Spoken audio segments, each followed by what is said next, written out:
Repairs Universe is bringing you another repair video today. Looks like we're going to be working on the Apple iPad mini Retina. In today's video, we're going to show you the steps necessary to remove and replace the touchscreen as well as your LCD on your mini Retina. Before we get started with our disassemble, let's review our suggested tools. Plastic triangle opening tools, small Phillips screwdriver, a spudger, fine-tipped curved tweezers, precision knife set, a heat gun or a blow dryer. Taking a look here at our mini Retina, you're going to notice that our touchscreen is non-responsive. Traditionally, we'd ask you to go ahead and power your unit down before starting your disassemble, but with our crack here in the upper corner, it's caused our touchscreen to malfunction. Let's go ahead and begin our entry into the iPad mini, starting with a heat gun or a blow dryer. This will help us soften up our adhesive, allowing us to peel back our touchscreen a little bit easier upon entry. 1 to 2 minutes of heat should suffice before we go ahead and begin our entry on this very tight seam for our touchscreen. We are going to utilize a precision knife kit here with a flat tip blade so that we can slide it under our touchscreen to open up a gap big enough for our plastic opening tool. The continued use of heat as you work around the iPad is strongly suggested. You'll notice here, as we tried to enter with a triangle opening tool, that we ended up cracking the touchscreen even further. Through trial and error, we started to realize that our precision knife was the tool most effective for peeling up our touchscreen. We continued here with our heat gun and then working around the perimeter of the iPad. Once you start working down the sides where there's less adhesive, it's a lot easier to bring up the touchscreen. You'll notice here we laid a triangle opening tool in our path so that our screen doesn't come back in touch with the adhesive we just peeled it up from.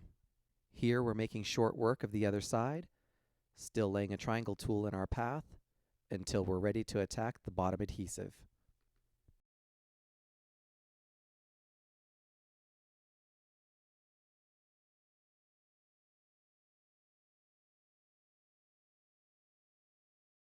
Before jumping right in, I want to make you aware that there's 2 antennas, one on either side of the home button.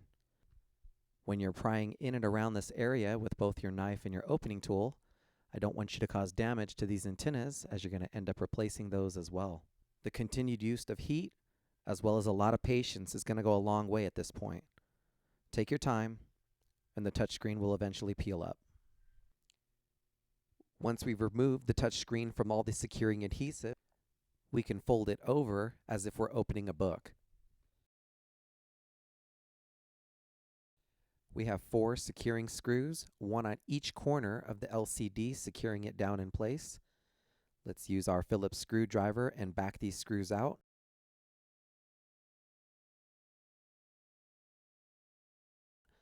The LCD is still secured with a small amount of adhesive.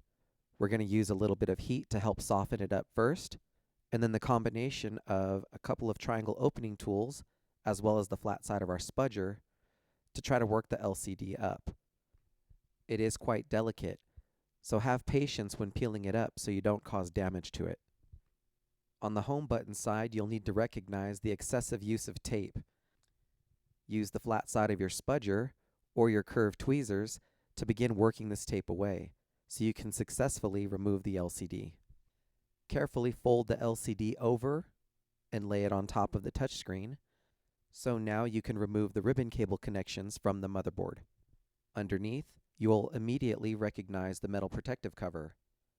We've got 7 Phillips screws that we need to back out with our screwdriver so that we can remove this protective cover to access our connections.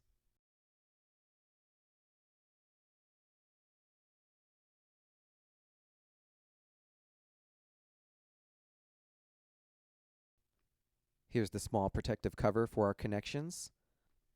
It's secured with 3 Phillips screws that we can remove quickly.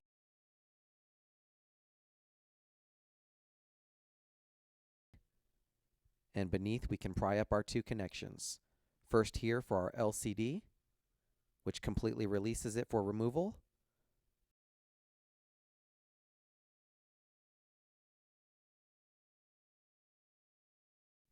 followed by our broken touchscreen.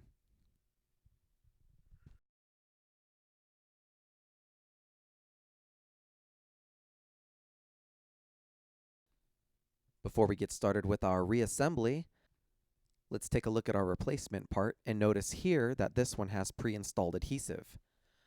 If your part does not come with pre-installed adhesive, we do send out free adhesive strips with all of our replacement parts.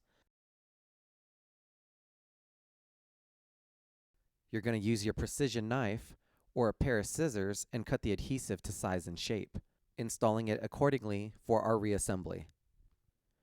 We can now line up our connector to the motherboard and press it down firmly, making sure that we make a secure connection.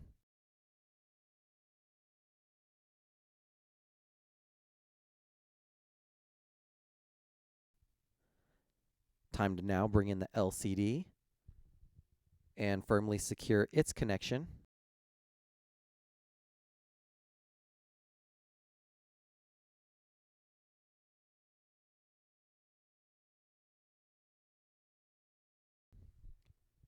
Let's not forget our small protective plate and secure it with its 3 Phillips screws.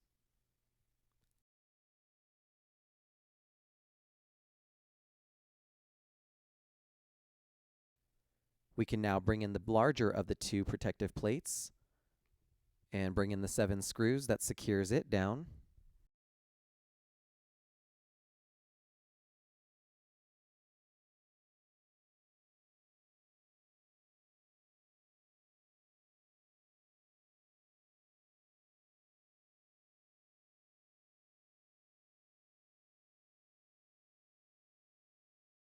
Time to carefully set the LCD in place and align the mounting holes at each corner.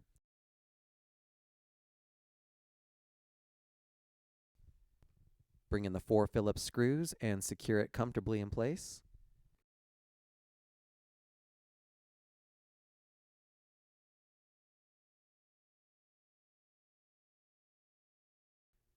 Do not neglect this next step. Cleaning between the LCD and the touchscreen is important before final assembly. Once you set the new touchscreen in place, access to any dust or debris between the two is going to be difficult to get to. Be sure to wipe clean any dust or debris that might have settled during your reassembly. Once you're confident in the cleanliness, you can now peel back the protective strips over our adhesive that was pre-installed on the touchscreen.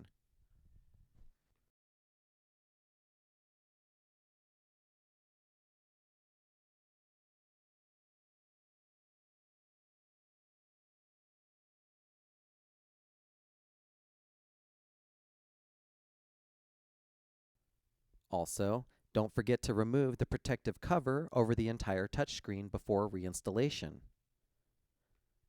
We can now flip our touchscreen over and align our edges starting down here near the home button.